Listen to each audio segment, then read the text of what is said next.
दोस्तों, श्यामनगर गांव पहले तो बेहद शांत था, लेकिन पिछले कुछ महीनों से वहां का माहौल डरावना हो चुका था। हर रात कोई न कोई लड़की रहस्यमय तरीके से गायब हो जाती। पहले लोगों ने इसे संयोग समझा, लेकिन जब गायब होने वाली लड़कियों की संख्या बढ़ने लगी तो पूरे गांव में दहशत फैल गई। गांव के बुजुर्गों का कहना था कि यह किसी बुरी आत्मा का प्रकोप है, लेकिन कुछ समझदार लोग मानते थे कि इसके पीछे जरूर कोई गहरी साजिश है। गांव के सरपंच मनोज वर्मा इस मामले को लेकर काफी चिंतित थे। उन्होंने पुलिस को कई बार रिपोर्ट करने की कोशिश की, लेकिन स्थानीय पुलिस ने इसे गंभीरता से नहीं लिया। एक दिन जब गांव की 16 साल की लड़की अर्चना अचानक लापता हो गई, तो पूरे गांव में बवाल मच गया। उसकी मां सीता देवी रोते हुए सरपंच के घर पहुंची और बोली, सरपंच जी, मेरी बेटी को ढूंढिए, वह कभी इतनी रात तक बाहर नहीं रहती। सरपंच ने तुरंत पास के थाने में फोन किया, लेकिन हमेशा की तरह पुलिस ने इसे एक साधारण मामला कहकर टालने की कोशिश की। लेकिन इस बार हालात बदलने वाले थे। इस केस की खबर जब एसपी प्रवीण कुमार तक पहुंची तो उन्होंने इसे गंभीरता से लिया। वे बेहद ईमानदार और निडर अफसर थे। उन्होंने खुद गांव जाकर मामले की तहकीकात करने का फैसला किया। अगले ही दिन एएसपी प्रवीण कुमार अपनी टीम के साथ श्यामनगर पहुंचे। गांव वालों ने उन्हें घेर लिया और अपनी अपनी दर्द भरी कहानियां सुनाने लगे। साहब, मेरी बेटी 3 हफ्ते पहले गायब हुई थी, आज तक उसका कोई पता नहीं चला। साहब, मेरी बहन पिछले महीने से लापता है, पुलिस ने कुछ नहीं किया। प्रवीण कुमार ने सभी की बातें ध्यान से सुनी और गांव में घूमकर कई जगहों का निरीक्षण किया। उन्होंने महसूस किया कि यह कोई साधारण मामला नहीं था। गांव में घूमते हुए प्रवीण कुमार की नजर एक बूढ़े व्यक्ति पर पड़ी, जो चुपचाप बैठा सब कुछ देख रहा था। उसका नाम देवनाथ बाबा था, जो गांव के सबसे पुराने निवासी थे। प्रवीण कुमार ने उनसे पूछा, बाबा, आपको इस मामले में कुछ शक है? बाबा ने इधर उधर देखा, फिर धीमी आवाज में बोले, साहब, रात के समय जंगल की ओर से अजीब अजीब आवाजें आती हैं। मैंने कई बार देखा है कि सफेद रंग की एक जीप गांव के बाहर रुकती है और फिर अचानक गायब हो जाती है, लेकिन लोग डर के मारे उस ओर जाने की हिम्मत नहीं करते। यह सुनकर एसपी प्रवीण कुमार चौकन्ना हो गए। रात होते ही प्रवीण कुमार ने अपनी टीम के साथ जंगल में जाने का फैसला किया। गांव के कुछ लोग भी उनके साथ चलने को तैयार हो गए। रात का समय चारों तरफ अंधेरा था, सन्नाटा ऐसा कि पत्तों की सरसराहट भी सुनाई दे रही थी। जैसे ही वे गांव के बाहर पहुंचे, अचानक झाड़ियों के पीछे से किसी ने एक लड़की की चीख सुनी, बचाओ एएसपी। प्रवीण कुमार ने तुरंत अपनी पिस्तौल निकाली और उस दिशा में दौड़ पड़े। लेकिन जब वे वहां पहुंचे तो सामने का नजारा देख उनके होश उड़ गए। एसपी प्रवीण कुमार और उनकी टीम जैसे ही झाड़ियों के पास पहुंची, वहां की हालत देखकर सबके रोंगटे खड़े हो गए। एक लड़की जमीन पर गिरी हुई थी। उसके हाथ पैर बंधे हुए थे और मुंह पर टेप चिपका था। उसके चेहरे पर खौफ साफ झलक रहा था। प्रवीण कुमार ने इशारे से अपने एक सिपाही को आगे बढ़ने को कहा। जैसे ही सिपाही ने लड़की को उठाने की कोशिश की, पास की झाड़ियों से एक आवाज आई। कोई था जो उन पर बंदूक से निशाना साध रहा था। प्रवीण कुमार ने तुरंत अपनी पिस्तौल निकाली और झाड़ियों की ओर फायर कर दिया। कुछ सेकंड तक दोनों ओर से गोलियां चलती रहीं, फिर झाड़ियों से किसी के भागने की आवाज आई। सिपाहियों ने तुरंत पीछा किया, लेकिन अंधेरे की वजह से अपराधी भागने में कामयाब हो गया। प्रवीण कुमार ने झट से लड़की के हाथ पैर खोले और टेप हटाया। वह बुरी तरह डरी हुई थी। डरने की जरूरत नहीं, तुम सुरक्षित हो। प्रवीण कुमार ने उसे भरोसा दिलाया। लड़की हाँफती हुई बोली, साहब, प्लीज मुझे बचा लीजिए, वो लोग बहुत खतरनाक हैं। कौन लोग? तुमने उन्हें देखा? प्रवीण कुमार ने पूछा। लड़की ने रोते हुए सिर हिलाया। हां साहब, लेकिन मैं उनके चेहरे नहीं देख पाई। मुझे बस इतना याद है कि वे लोग मुझे जीप में डालकर जंगल में ले आए और लड़की अचानक सहम गई, जैसे उसे कुछ भयानक याद आ गया हो। और क्या? प्रवीण कुमार ने धैर्य से पूछा। लड़की कांपती आवाज में बोली, वह लोग हमें यहां किसी बड़े आदमी के लिए लाते हैं। वो हमें एक पुराने कोठे में ले गए थे। वहां पहले से ही और भी कई लड़कियां थी। ये सुनकर प्रवीण कुमार की आंखें चौड़ी हो गईं। तुम्हें उस कोठे का रास्ता याद है? उन्होंने पूछा। लड़की ने सिर हिलाया। हां साहब, लेकिन वहां जाना खतरनाक है। अगर उन दरिंदों को पता चल गया कि हम वहां जा रहे हैं तो वे हमें मार डालेंगे। इस बार शिकारी हम होंगे और शिकार वह प्रवीण कुमार ने दृढ़ता से कहा। एसपी प्रवीण कुमार ने तुरंत अपनी टीम के सीनियर अफसरों को कॉल किया और अगले दिन के लिए एक गुप्त ऑपरेशन प्लान किया। सुबह होते ही प्रवीण कुमार गांव वालों से मिले और उन्हें भरोसा दिलाया कि इस बार अपराधियों को सजा जरूर मिलेगी। लेकिन तभी एक बुजुर्ग महिला बदहवास हालत में दौड़ती हुई आई और बोली, साहब, रात में एक और लड़की गायब हो गई। श्यामनगर गांव में एक और लड़की के गायब होने की खबर से हड़कंप मच गया। लोग इकट्ठा होकर थाने के बाहर जमा हो गए और पुलिस पर दबाव बनाने लगे। साहब, अगर हमारी बेटियां सुरक्षित नहीं हैं तो हम जिए या मरें, क्या फर्क पड़ता है? एक बुजुर्ग किसान गुस्से में बोला। पुलिस अगर कुछ नहीं कर सकती तो हमें बता दो, हम खुद बंदूक उठाएंगे। एक नौजवान चिल्लाया। गांव वालों का गुस्सा जायज था।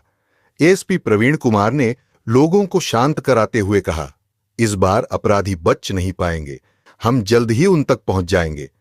प्रवीण कुमार ने गांव में अपने कुछ सिपाहियों को सादी वर्दी में तैनात किया ताकि अगर कोई संदिग्ध गतिविधि हो तो तुरंत रिपोर्ट मिले। गायब हुई नई लड़की का नाम गुड़िया था, जिसकी उम्र सिर्फ 15 साल थी।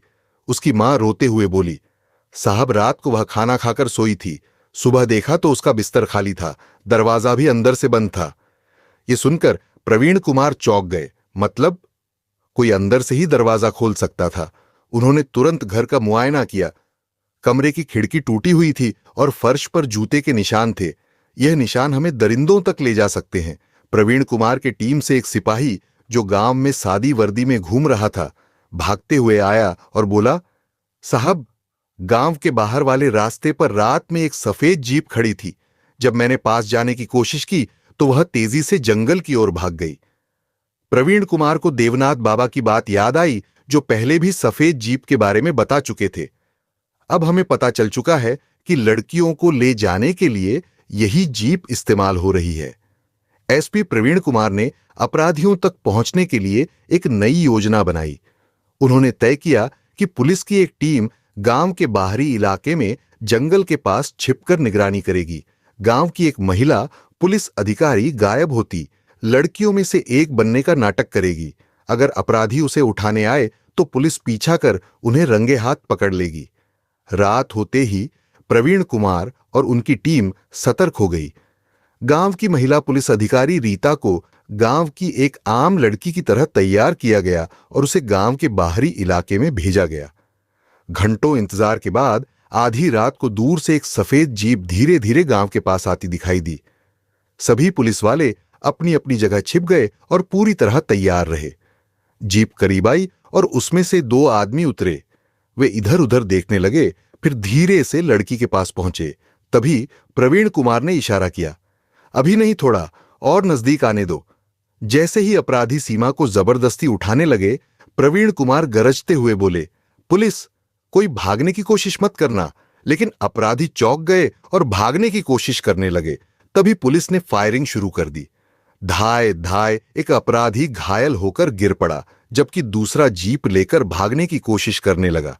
लेकिन प्रवीण कुमार ने अपनी गाड़ी से पीछा किया और कुछ ही देर में उसे भी पकड़ लिया। अब अपराधियों की गिरफ्तारी के बाद उनसे सच्चाई उगलवानी थी। दोनों अपराधी अब पुलिस की गिरफ्त में थे।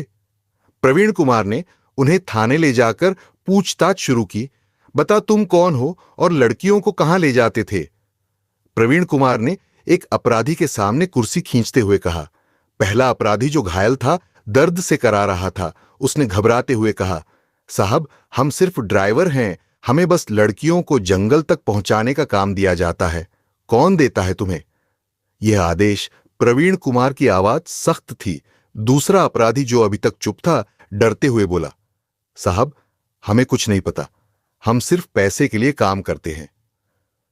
प्रवीण कुमार ने अपनी जेब से रिवॉल्वर निकाली और टेबल पर रख दी। सच बोल, वरना इस टेबल पर सिर्फ मेरी रिवॉल्वर नहीं गिरेगी, कोई और भी गिरेगा। अब अपराधियों की हिम्मत टूटने लगी।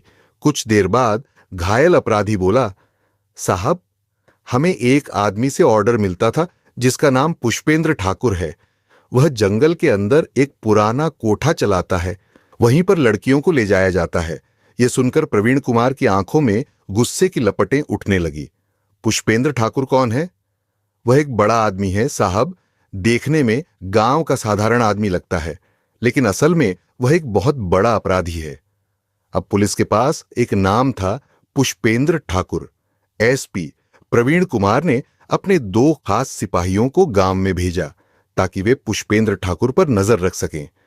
उन्हें जल्दी ही पता चला कि पुष्पेंद्र ठाकुर न सिर्फ लड़कियों की तस्करी करता था, बल्कि गांव के कुछ रसूखदार लोगों के साथ मिलकर यह गंदा धंधा चला रहा था।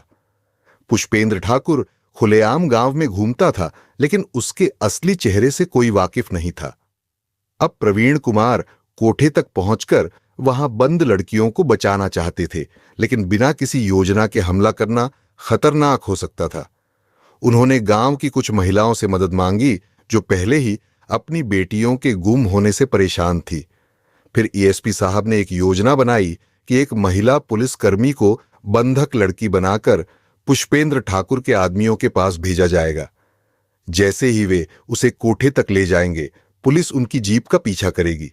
कोठे तक पहुंचते ही पुलिस वहां छापा मारेगी और लड़कियों को बचाएगी। महिला पुलिसकर्मी रीता को साधारण गांव की लड़की की तरह तैयार किया गया। जैसे ही उसे गांव के बाहरी इलाके में छोड़ा गया, कुछ ही देर में सफेद जीप वहां आ गई। इसे गाड़ी में डालो, एक आदमी ने कहा। सीमा को जबरदस्ती जीप में डालकर वे लोग तेजी से जंगल की ओर बढ़ गए, लेकिन उन्हें नहीं पता था कि इस बार पुलिस उनके हर कदम पर नजर रख रही थी।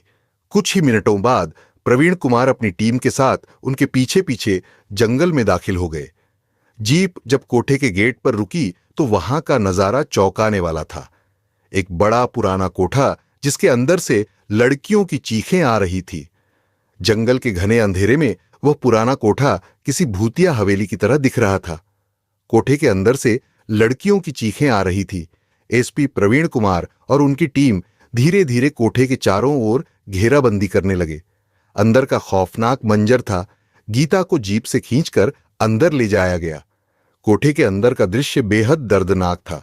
करीब 10 से 15 लड़कियां एक कोने में दुबकी हुई थीं, डरी सहमी और बेबस। तभी पुष्पेंद्र ठाकुर वहां आया। उसने गीता को घूरते हुए कहा, नया माल आया है, देखो जरा इसे अच्छे से बंद करो, कल इसे शहर भेजना है। गीता ने इधर उधर देखा। कोठे के अंदर 4-5 गुंडे थे। सभी के हाथों में बंदूकें थीं।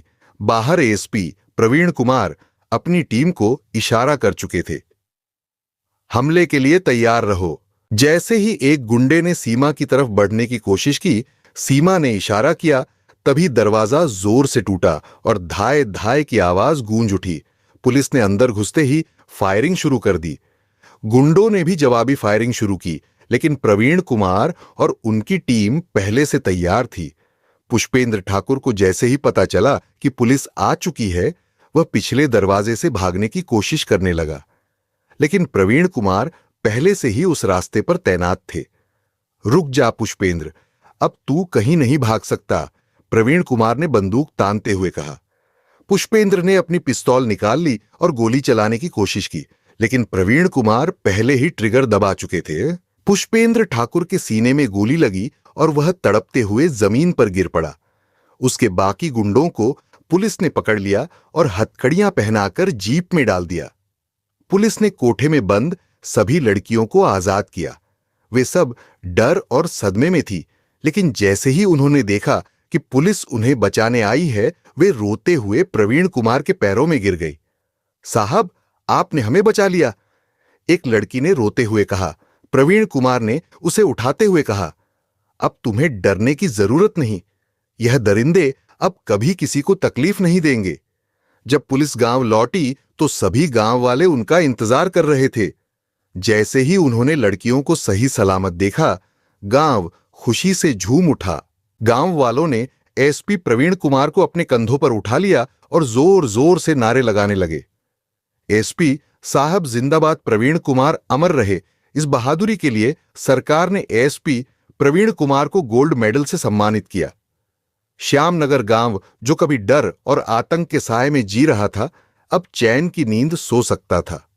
जब प्रवीण कुमार से पूछा गया कि उन्होंने यह मिशन कैसे पूरा किया, तो उन्होंने कहा, अगर हर पुलिस वाला अपना फर्ज ईमानदारी से निभाए तो कोई भी अपराधी बच नहीं सकता। तो दोस्तों, ये थी आज की कहानी। वीडियो अच्छी लगे तो वीडियो को लाइक और चैनल को सब्सक्राइब करें। मिलते हैं दोस्तों अगले वीडियो में एक नई कहानी के साथ। तब तक के लिए धन्यवाद।